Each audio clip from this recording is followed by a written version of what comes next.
ਲਓ ਜੀ ਸੱਜਣੋ ਮਿੱਤਰੋ ਬੇਲੀਓ अस्सलाम वालेकुम ਤੇ ਨਾਲੇ ਸਤਿ ਸ੍ਰੀ ਅਕਾਲ। ਅੱਜ ਅਸੀਂ ਮੌਜੂਦ ਹੈਗੇ ਆ ਇੱਕ ਬਹੁਤ ਮਹਾਨ ਜਗ੍ਹਾ ਤੇ ਇੱਕ ਬਹੁਤ ਮੁਕੱਦਸ ਜਗ੍ਹਾ ਤੇ ਜਿਹੜਾ ਕਿ ਜਨਮ ਸਥਾਨ ਹੈ ਗੁਰੂ ਜੀ ਦਾ। ਔਰ ਸਾਡੇ ਨਾਲ ਹੈਗੇ ਨੇ ਕਲਿਆਣ ਸਿੰਘ ਕਲਿਆਣ ਜੀ ਜਿਹੜੇ ਹੈਗੇ ਨੇ ਇੱਥੇ ਦੇ ਮੁਤਵੱਲੀ ਨੇ ਔਰ ਇਹਨਾਂ ਦਾ ਖਾਨਦਾਨ 100 ਸਾਲ ਤੋਂ ਜ਼ਿਆਦਾ ਅਰਸਾ ਹੋ ਗਿਆ ਹੈ ਇੱਥੇ ਉਹ ਮੁਤਵੱਲੀ ਦੇ ਫਰਾਇਜ਼ ਅੰਜਾਮ ਦੇ ਰਹੇ ਨੇ। ਅੱਜ ਸਾਨੂੰ ਇਹ ਦੱਸਣਗੇ ਕਿ ਇਹਦੀ ਤਾਰੀਖ ਕੀ ਹੈਗੀ ਆ, ਇਹ ਇੱਥੇ ਦੀ ਰਹਿਤਲ ਦੇ ਨਾਲ ਕਿੱਦਾਂ ਜੁੜਿਆ ਹੋਇਆ ਹੈ ਔਰ ਕਿੱਦਾਂ ਇਹ ਗੁਰਦੁਆਰਾ ਲੋਕਾਂ ਦੀ ਖਿਦਮਤ ਕਰਦਾ ਹੈਗਾ ਆ ਔਰ ਉਹਨਾਂ ਦੀ ਮਜ਼ਹਬੀ ਜ਼ਰੂਰੀਅਤ ਕਿਸ ਤਰ੍ਹਾਂ ਪੂਰਾ ਕਰਦਾ ਹੈ। ਤੇ ਪੰਜਾਬੀ ਚ ਪ੍ਰਚਾਰ ਵੱਲੋਂ ਆਮਿਰ ਯੂਸਫ ਦਾ ਤੁਹਾਡੇ ਸਾਰਿਆਂ ਨੂੰ ਸਲਾਮ ਪਹੁੰਚੇ। ਕਲਿਆਣ ਜੀ ਇਹ ਦੱਸੋਗੇ ਜ਼ਰਾ ਇਹਦੀ ਹਿਸਟਰੀ ਕੀ ਹੈਗੀ, ਇਹਦੀ ਤਾਰੀਖ ਕੀ ਹੈਗੀ ਔਰ ਆਪਾਂ ਇਸ ਟਾਈਮ ਕਿੱਥੇ ਮੌਜੂਦ ਹੈਗੇ ਹਾਂ?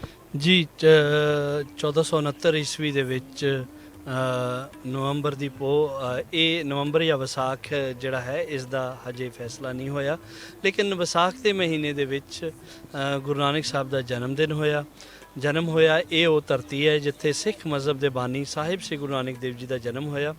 ਔਰ ਇਸ ਜਨਮ ਸਥਾਨ ਦੇ ਵਿੱਚ ਖਾਸ ਤੌਰ ਤੇ ਗੁਰੂ ਸਾਹਿਬ ਦੇ ਘਰ ਦਾ ਖੂਹ, ਫਿਰ ਉਹ ਪਾਵਨ ਰੁੱਖ ਜਿਹੜਾ ਕਿ ਗੁਰੂ ਸਾਹਿਬ ਦੇ ਘਰ ਦਾ ਹੈ ਉਹ ਵੀ ਜੁੜਿਆ ਹੋਇਆ। ਇੱਕ ਇੱਟ ਦਾ ਖੂਹ ਗੁਰੂ ਸਾਹਿਬ ਦੇ ਵੇਲੇ ਜਿਹੜੀ ਉਹਨਾਂ ਦੇ ਘਰ ਦੀ ਅੰਦਰ ਦਰਸ਼ਨੀ ਡਿਊੜੀ, ਉਹ ਸਾਰਾ ਕੁਝ ਜਿਹੜਾ ਹੈ।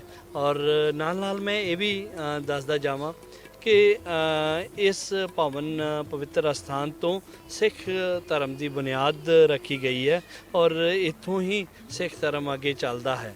ਸੋ ਉਸ ਦੇ ਨਾਲ ਨਾਲ ਜੇ ਅਸੀਂ ਗੱਲ ਕਰੀਏ ਤਾਂ ਇੱਥੇ ਅੰਗਰੇਜ਼ ਦੌਰ ਦੇ ਵਿੱਚ ਸਿੱਖਾਂ ਨੇ ਹਮੇਸ਼ਾ, ਸਿੱਖ ਗੁਰਦੁਆਰਿਆਂ ਨੇ ਹਮੇਸ਼ਾ ਉਹਨਾਂ ਦੀ ਨਾਬਰੀ ਕੀਤੀ ਹੈ, ਉਹਨਾਂ ਨੂੰ ਨਹੀਂ ਮੰਨਿਆ ਹੈ ਔਰ ਸਿੱਖ ਗੁਰਦੁਆਰਿਆਂ ਦੇ ਵਿੱਚੋਂ ਹਮੇਸ਼ਾ ਤਹਿਰੀਕਾਂ ਉੱਠਦੀਆਂ ਰਹੀਆਂ।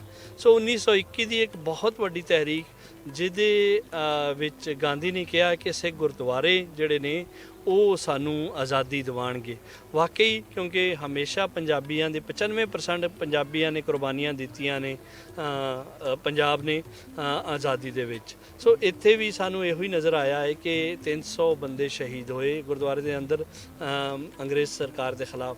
ਸੋ ਉਹਨਾਂ ਨੇ ਫਿਰ ਆਜ਼ਾਦੀ, ਇਹਨਾਂ ਸਿੱਖਾਂ ਦਾ ਇੱਕ ਅਹਿਮ ਰੋਲ ਹੈ ਆਜ਼ਾਦੀ ਦਿਵਾਉਣ ਦੇ ਵਿੱਚ ਉਹਨਾਂ ਸਿੱਖਾਂ ਦਾ ਵੀ।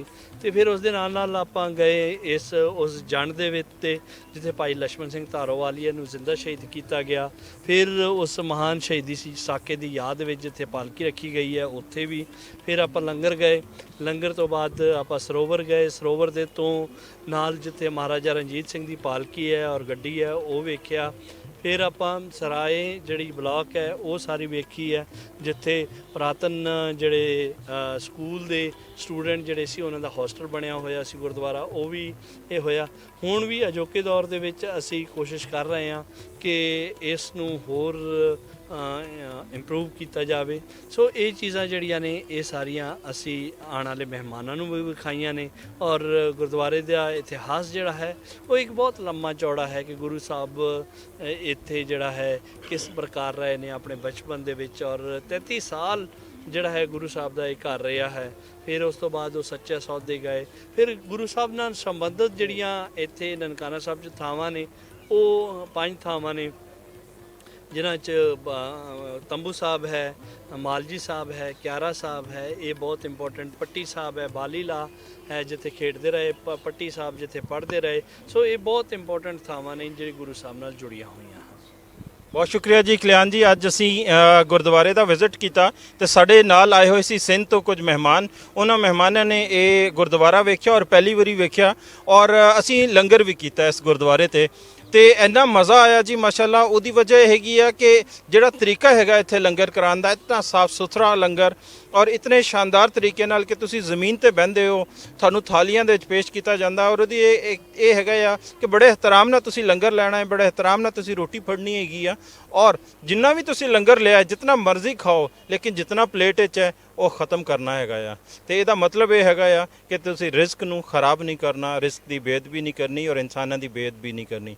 तो बहुत शुक्रिया जी कल्याण जी तुहाडा और सारे दोस्तों का जिहड़ा साडे नाल आए हुए सी तुसीं विजिट भी कीता, तुहानूं अच्छा लग्या और उम्मीद है कि तुसीं दूसरे इलाकिਆਂ जदों जाओगे तो तुसीं इस गुरुद्वारे नूं इस विजिट नूं बहुत अच्छे तरीके नाल याद करोगे।